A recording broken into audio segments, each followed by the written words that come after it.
Alrighty, guys. I'm Morthadon, and we are here for Fairy Tail's final season, episode 285. We're getting along decently well on this one, but as you can see, I got a haircut, so nice and short. Uh, but don't worry, the beard is still here. No, I don't know. It's pretty much my thing, because I don't like going to like a barber or a hairdresser to like keep it at a decent length but make it look nicer. I'm just too lazy, so I just buzz cut it off whenever it gets too long. um, but yeah, so that's why if you think I look a little different, and you couldn't tell it was a haircut, that's what happened. But with that out of the way, for those of you who may not know, if you're coming into this episode without seeing the prior ones, because I know some people do that, depending on how good the episode is. I have no idea if this is a good enough one for people to randomly stop in, but my webcam is only like this for hopefully hopefully less than a week. It might be a little longer, depending on how long it takes them to ship it back and how long it takes them to ship it, but it's because my monitor broke, and I sent it in to get repaired, and it's all shipped off now, so now I'm just waiting, and I don't know how long it's gonna take, but we'll be back to normal if you watch my older reactions, or I think some of the first few episodes of Fairy Tail I had my webcam the right way, but without going into too much detail, that's what's going on. Monitor is broken, gonna be fixed, which is why I'll be looking at this TV, like, really far back, and I can't really, like, sit the webcam on top of it because it's super far away and it's really kind of awkward. Leaves a lot of extra, like, screen space that you can see. But yeah, so, that's what's going on. Anyway, without further ado, let's just talk about episode 284 a bit, because that was a fantastic episode, so I definitely want to touch base on it a bit before we move into 285. Now, I'm honestly not expecting anything as good as the last episode, in this next one. I actually don't know what to expect anymore, because in the last episode, the guild kind of got back together, which was awesome. It, like, nearly brought tears to my eyes seeing all the characters again. The one person, I guess Laxus in the Thunder Legion, I think, are some of the ones that I don't remember seeing. I think I remember saying that in the last episode. And then Master, we don't know what he's up to, but he's in the intro, so I don't know what that means, so I guess we'll probably find out eventually. But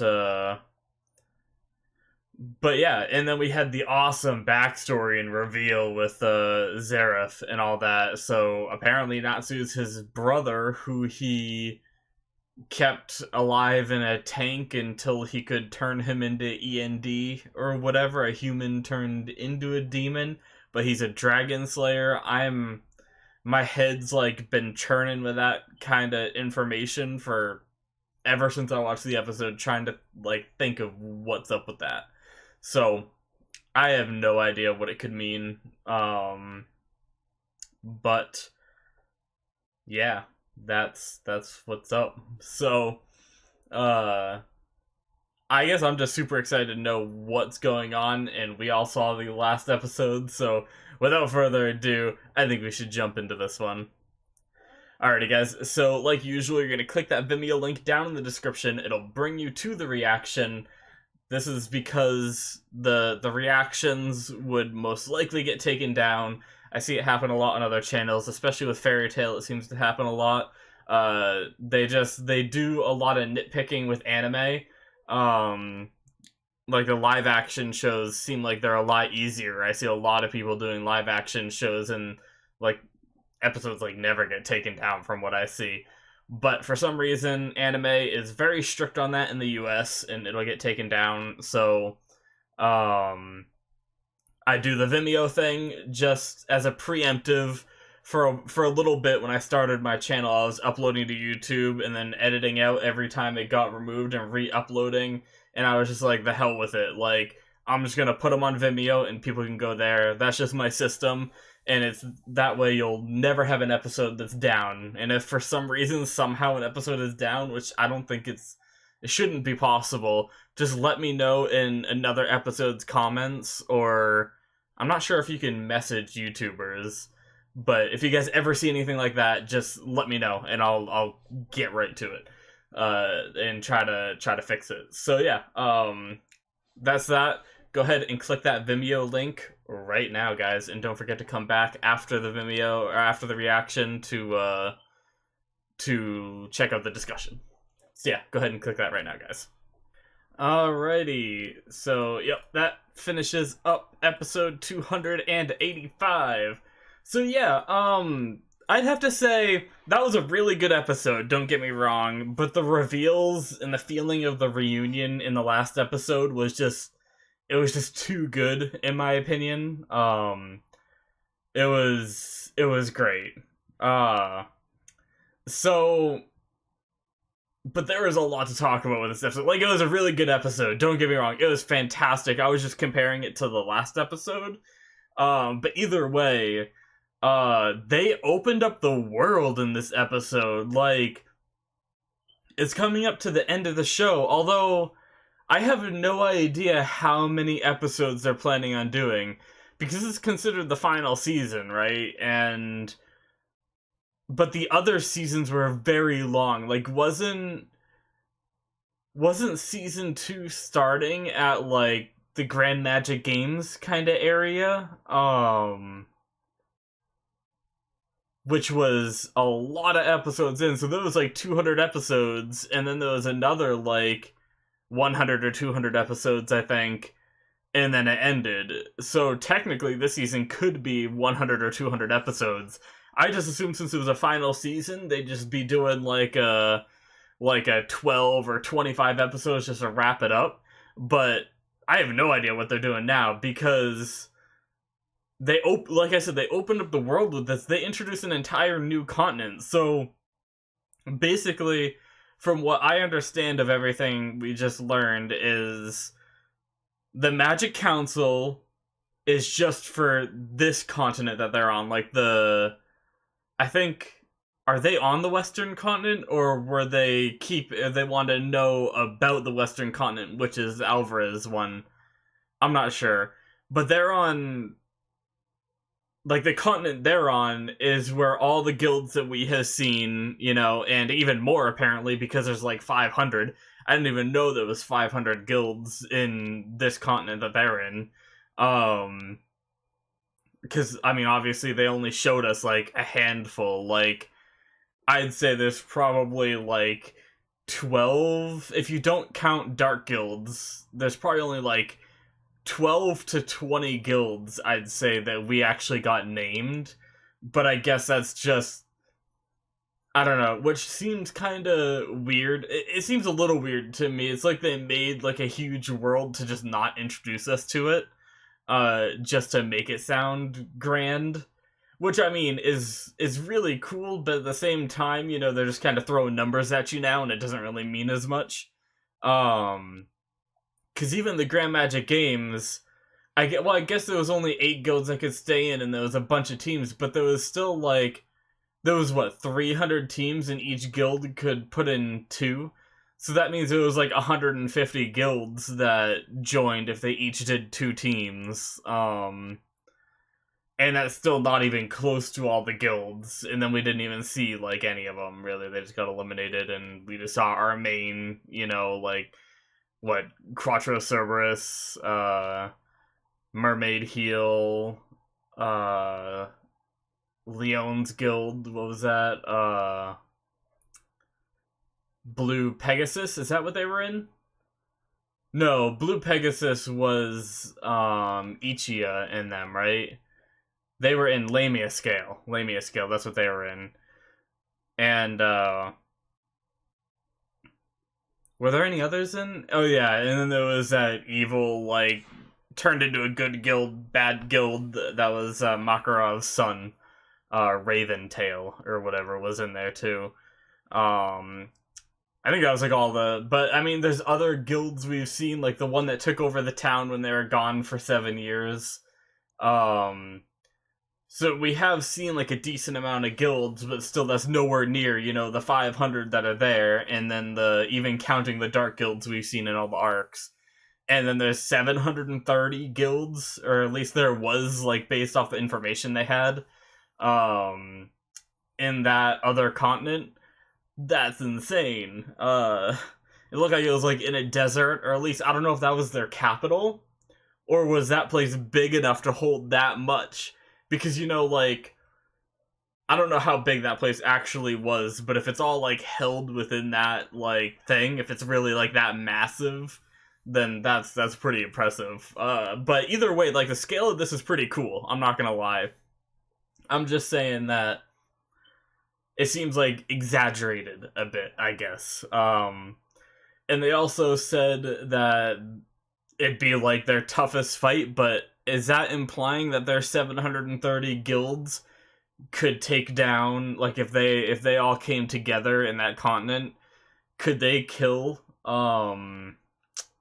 why can't I think of his name? The evil dragon. Oh, well, I'm trying to remember, like, the name they used, because they made, like, a big deal out of it, and usually that kind of thing sticks in my head when they're like, oh no, so and so is coming. Or did they just say Acnologia? There it is. That's the kind of thing that triggers it.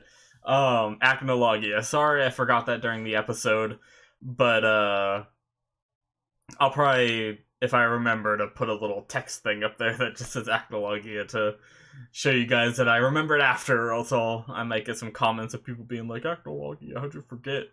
No, but on the other, like, on top of that, what I wanted to say about this is they opened up this big, like, new conflict, while we also have this other conflict with Zeref and Acnologia and all that on standby as well. Like, that's insane. Now, I feel like they almost have to go... Okay, so there's a few ways they can do this. The small infiltration team could just be like a small arc where they go in and save Makarov. I'm sure they're gonna get into some intense fights on their way in and out, but they could rescue Makarov and then get out of there.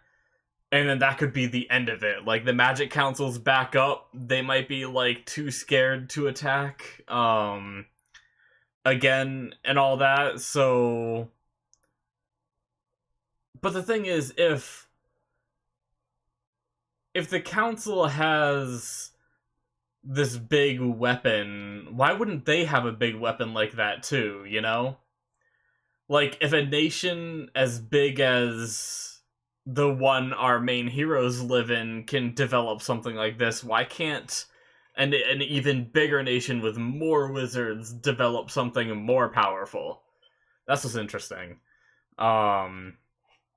But I guess they do fear the council for that reason, so maybe it's like ancient technology that no one can replicate and only, the council has the designs kind of thing.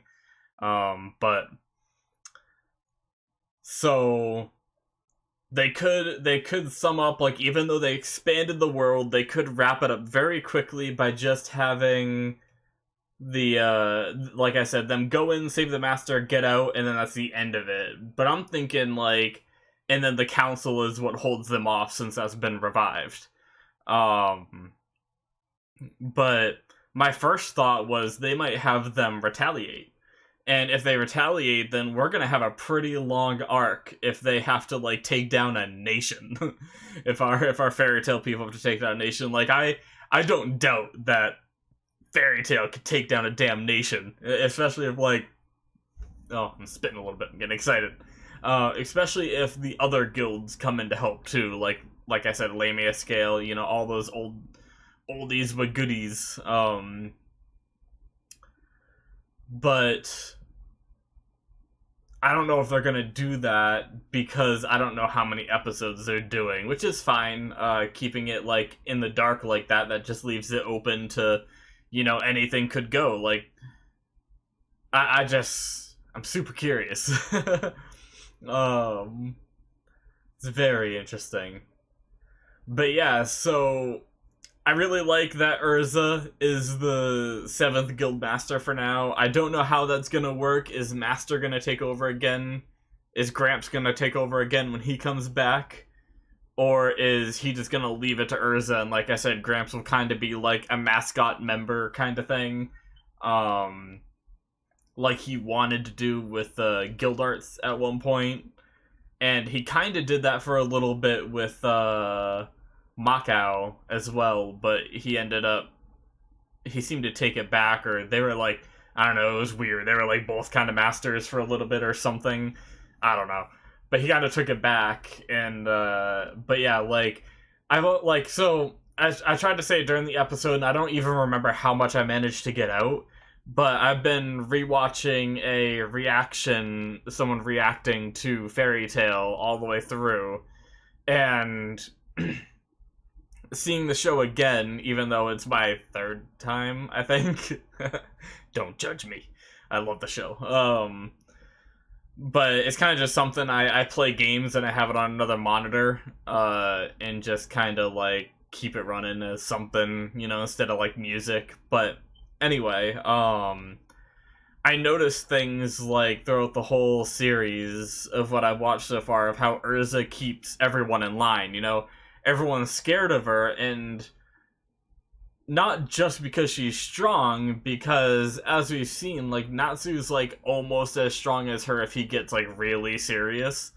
I don't want to spark any kind of debate. I don't know who would actually win in like a Dragon Force Awakened Natsu who was like out for blood, like when he is deadly serious versus Urza, like who would win? I don't know. But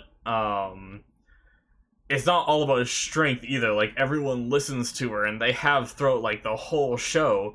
And she was kind of young early on in the show, which is like why Master didn't consider her. But now, this is a few years later. I don't know how long it's been since like the start of the show, like what Urza's age is, I guess, because there's obviously that 7-year gap that they were under. So without counting that, if you don't count the 7-year gap, is she like, I don't know how old she is, but it's definitely been at least a year because I went away training, and we could probably say that it's been a year or a little over a year since the start of like the start of the show in like their timeline kind of thing. So she's like 2.5, 3 years older, we'll say, than what she was before. And like I said, like, people listened to her. Like, we saw, like, basically what I said was I think Urza would be great for it. During the episode I mentioned that, and then I said when they started fighting, I was like, alright, well, whoever wins this fight, or not whoever wins, whoever stops the fight is probably going to be the guild master, and I imagine Urza would be the one to be like, get back to work, I didn't actually say that part, but that's what she did, she said, get back to work. I'm not claiming that I thought that either. I was saying, like, whoever stopped it, and whatever means they did to stop it, would probably be the one qualified, because, like, I think, who was it? Was it Levy that said it, or was it, Mira Jane said whoever, like, we need someone that can keep these guys in check, and it ended up being Urza. So that was great. That was an awesome moment. And seeing Mest again, that was really cool. I actually, like, I completely forgot about Mest, how he, at the end of, like, the previous season, he was called back as a Fairy Tail member, and had his tattoo put back on, or was unhidden. I don't know if it was, like, magic keeping it hidden, or if he just had it removed. But he has that back, and he brought his memory back and everything, and all that. So that's really cool, and I'm glad they explained it, because I was a little confused when Mest wiped his memory to go into the council, but then he was still talking to Gramps throughout the years. And I'm glad they explained that. I don't know if Mest set it up. They said when Gramps casts a spell, but is that because Meth set it up that way? When he wiped his memory, he put in like a condition that said, "Whenever I see Gramps, I remember everything," kind of thing. Or whenever Gramps does this spell, I remember everything. I don't know. Or Gramps does something to trigger his memory.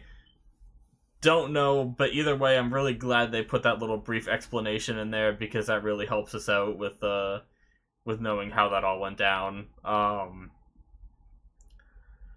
But yeah, they still haven't said what a Lumen Histoire is, but whatever it is, well, I mean, we see what it is, but we don't know what it does. So I have a theory, but I'm not positive.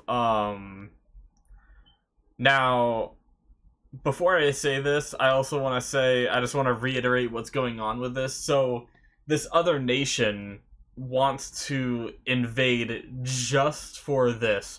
They don't even, like, it doesn't even sound like they care about, like, conquering the land, you know? Like, a lot of people want to invade because they want to conquer, you know? They want conquest. But they don't even want that. They just want the... They just want the Lumen Histoire, and that's it. Which means it must be hardcore powerful. Now, I'm wondering if it has...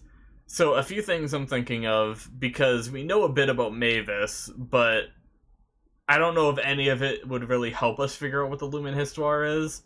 But one of my theories, the first theory I came up with was she was like the super tactician, right? Like, she could come up with war strategy, and she even said she was, like, a part of, like, several wars, I believe, right? During the Grand Magic Games, when Gramps revealed to us that she was, like, known as the fairy tactician, and made it through several wars, I believe it was something like that, and she was the one that basically won it for them. So I'm wondering if she can be revived from within that crystal, do they want her to be revived and brought back as their tactician and, like, force her to help them, like, you know, win something, whatever is their agenda? Or the other thing is, do they want to try to get the fairy spells out of her? Because they said when they first introduced fairy law, because I'm rewatching the show, I remember, like, how they worded it, because I watched it somewhat recently. They said it was one of the greatest, like, magic spells in existence, I believe. And same with fairy glitter, we've seen people going after, and then there's the fairy shell as well, or I forget what that one's called. I haven't gotten to that part in my rewatch yet. That protected Tenro Island during that whole thing. I think those are the 3 fairy spells. Maybe they're trying to get those out of her, so then they have leverage over the Magic Council's Aetherion, maybe? But if she isn't revived and it's not to get information out of her, I don't know what it could be. Can that crystal, like, harness her magic power? But I didn't think she was very, like... I didn't think her magic power was, like, insanely high, you know? Like, I don't know how she was as an adult, because we only saw her when she was barely, like, in her infancy of magic. And we saw her use the fairy law, and that's how she got stuck in her, like, young form. I believe it was, in, like, that last arc with her. But I don't know how strong she got, so I don't imagine her magic power is, like, so insane they want to harness it for evil. I don't know. So it might be none of those things I mentioned. It might be partially some of them. I don't know. That's just the only things I can think of with the information that I have available right now. Maybe I'll come up with some more ideas.